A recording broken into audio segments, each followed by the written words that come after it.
Part 5. Jean Valjean found himself in a sort of garden, very large and of a singular appearance, one of those gloomy gardens which seem made to be seen in the winter and at night. This garden was oblong, with a row of large poplars at the further end, some tall forest trees in the corners, and a clear space in the centre, where stood a very large isolated tree. Then a few fruit trees, contorted and shaggy like big bushes, some vegetable beds, a melon patch, the glass covers of which shone in the moonlight, and an old well. There were here and there stone benches, which seemed black with moss. The walks were bordered with sorry little shrubs, perfectly straight. The grass covered half of them, and a green moss covered the rest. Nothing can be imagined more wild and more solitary than this garden. There was no one there, which was very natural on account of the hour, but it did not seem as if the place were made for anybody to walk in, even in broad noon.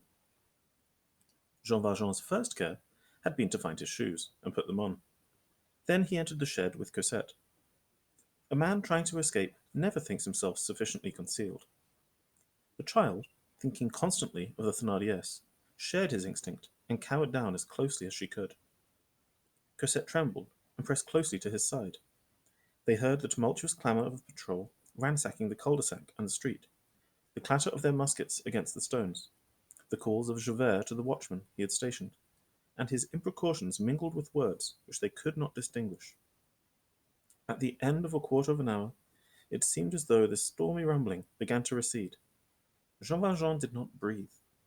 He had placed his hand gently upon Cosette's mouth, but the solitude about him was so strangely calm that the frightful din, so furious and near, did not even cast over it a shadow of disturbance.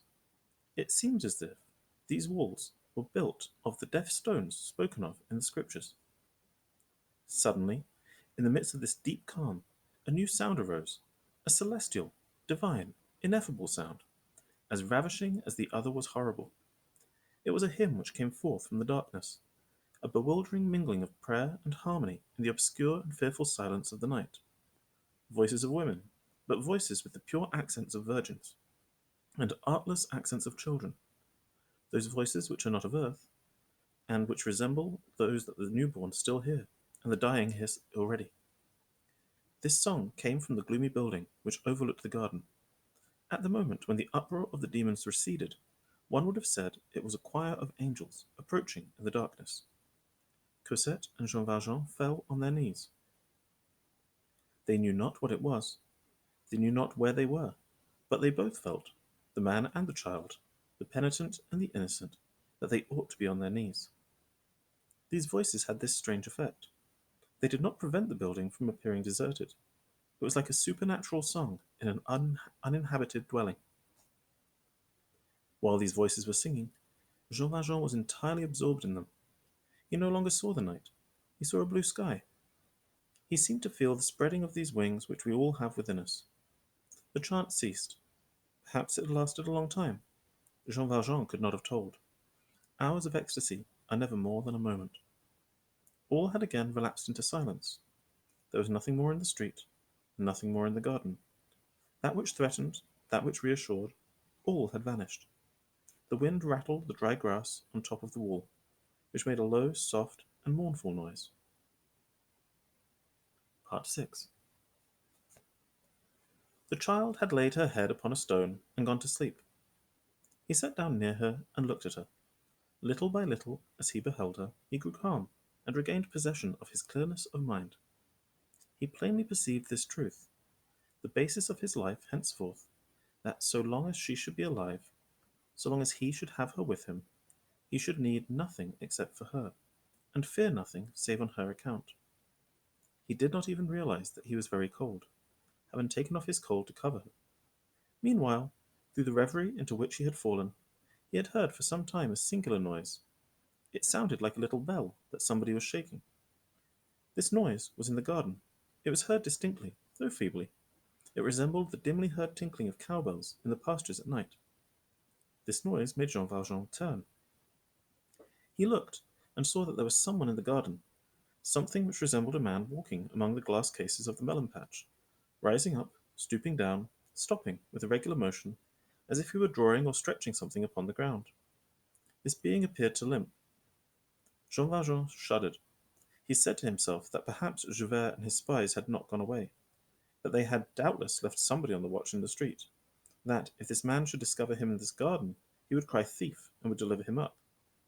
He took the sleeping Cosette gently in his arms and carried her into the furthest corner of the shed, behind a heap of old furniture that was out of use. Cosette did not stir. From there, he watched the strange motions of the man in the melon patch. It seemed very singular, but the sound of the bell followed every movement of the man. When the man approached, the sound approached. When he moved away, the sound moved away. If he made some sudden motion, a trill accompanied the motion. When he stopped, the noise ceased. It seemed evident that the bell was fastened to this man, but then what could that mean? What was this man to whom a bell was hung, as to a ram or a cow? While he was revolving these questions, he touched Cosette's hands. They were icy. "Oh God!" said he. He called to her in a low voice. "Cosette!" She did not open her eyes. He shook her smartly. She did not wake. "Could she be dead?" said he, and he sprang up, shuddering from head to foot. Cosette was pallid. She had fallen prostrate on the ground at his feet, making no sign. He listened for her breathing. She was breathing, but with a respiration that appeared feeble and about to stop. How should he get her warm again? How rouse her? All else was banished from his thoughts. He rushed desperately out of the ruin. It was absolutely necessary that in less than a quarter of an hour Cosette should be in bed and before a fire. Part 7. He walked straight to the man whom he saw in the garden. He had taken in his hand the roll of money which was in his vest pocket. This man had his head down, and did not see him coming. Within a few strides, Jean Valjean was at his side. Jean Valjean approached him, exclaiming, "100 francs!" The man started and raised his eyes. "100 francs for you," continued Jean Valjean, "if you will give me refuge tonight." The moon shone full in Jean Valjean's bewildered face. "What? It is you, Father Madeleine," said the man. This name, thus pronounced at this dark hour, in this unknown place, by this unknown man, made Jean Valjean start back. He was ready for anything but that. The speaker was an old man, bent and lame, dressed much like a peasant, who had on his left knee a leather kneecap, from which hung a bell. His face was in the shade, and could not be distinguished. Meanwhile, the good man had taken off his cap, and was exclaiming tremulously, "Ah, my God! How did you come here, Father Madeleine? How did you get in, O Lord? Did you fall from the sky?" "Who are you? And what is this house?" asked Jean Valjean. "Oh, indeed, that is good now," exclaimed the old man. "I am the one you got the place for here, and this house is the one you got me the place in. What, you don't remember me?" "No," said Jean Valjean. "And how does it happen that you know me?" "You saved my life," said the man. He turned. A ray of the moon lighted up his face, and Jean Valjean recognized old Fauchelevent. "Ah," said Jean Valjean, "it is you. Yes, I remember you." "That is very fortunate," said the old man, in a reproachful tone. "And what are you doing here?" added Jean Valjean. "Oh, I am covering my melons." Old Fauchelevent had in his hand, indeed at the moment when Jean Valjean accosted him, the end of a piece of awning which he was stretching out over the melon patch. He had already spread out several in this way during the hour he had been in the garden. It was this work which made him go through the peculiar motions observed by Jean Valjean from the shed. He continued, "I said to myself, the moon is bright, there's going to be a frost. Suppose I put their jackets on my melons. And," added he, looking at Jean Valjean with a loud laugh, "you would have done well to do as much for yourself. But how did you come here?" Jean Valjean, finding he was known by this man, at least under his name of Madeleine, went no further with his precautions. He multiplied questions. Oddly enough, their parts seemed reverse. It was he, the intruder, who put the questions. "And what is this bell you have on your knee?" "That," answered Fauchelevent, "that is so they may keep away from me." "Keep away from you?" Old Fauchelevent winked in an indescribable manner. "Ah, bless me! There's nothing but women in this house, plenty of young girls. It seems that I am dangerous to meet. The bell warns them. When I come, they go away." "What is this house?" "Why, you know very well." "No, I don't." "Why, you got me this place here as a gardener." "Answer me as if I didn't know." "Well, it's the convent of the Petit Picpus, then." Jean Valjean remembered.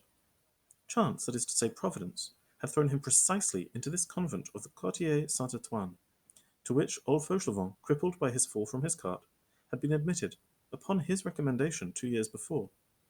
He repeated it as if he were talking to himself. The convent of the Petit Puss. But now, really, resumed Fauchelevent, look how the deuce did you manage to get in? You, Father Madeleine? It is no use for you to be a saint, you are a man, and no men come in here. But you are here. There's none but me. But, resumed Jean Valjean, I must stay here. Oh, my God! Exclaimed Fauchelevent. Jean Valjean approached the old man, and said to him in a grave voice, Father Fauchelevent, I saved your life. I was first to remember it, answered Fauchelevent. Well, you can now do for me what I once did for you. Fauchelevent grasped in his old wrinkled and trembling hands the robust hands of Jean Valjean, and it was some seconds before he could speak. At last he exclaimed, Oh, that would be a blessing of God if I could do something for you. In return for that, I save your life, Monsieur Mayor. The old man is at your disposal. A wonderful joy had, as it were, transfigured the old gardener. A radiance seemed to shine forth from his face. What do you want me to do? He added. I will explain. You have a room? I have a solitary shanty over there, behind the ruins of the old convent, in this corner that nobody ever sees. There are 3 rooms. The shanty was in fact so well concealed behind the ruins, and so well arranged that no one should see it, that Jean Valjean had not seen it. Good, said Jean Valjean. Now, I ask you of 2 things. What are they, Monsieur Madeleine? First, that you will not tell anybody what you know about me. Second, that you will not attempt to learn anything more. As you please. I know that you can do nothing dishonorable, and that you have always been a man of God. And then, besides, it was you who put me here. It is your place. I am yours. Very well. But now come with me. We will go for the child. Ah, said Fauchelevent, there is a child. He said not a word more, but followed Jean Valjean as a dog follows his master. In half an hour, Cosette, again become rosy before a good fire, was asleep in the old gardener's bed. Jean Valjean had put on his cravat and coat. His hat, which he had thrown over the wall, had been found and brought in. While Jean Valjean was putting on his coat, Fauchelevent had taken off his kneecap with the bell attached, which now, hanging on a nail near a shutter, decorated the wall. The 2 men were warming themselves with their elbows on a table, on which Fauchelevent had set a piece of cheese, some brown bread, a bottle of wine, and 2 glasses. And the old man said to Jean Valjean, putting his hand on his knee, Ah, Father Madeleine, you didn't know me at first. You save people's lives, and then you forget them. Oh, that's bad. They remember you. You are ungrateful.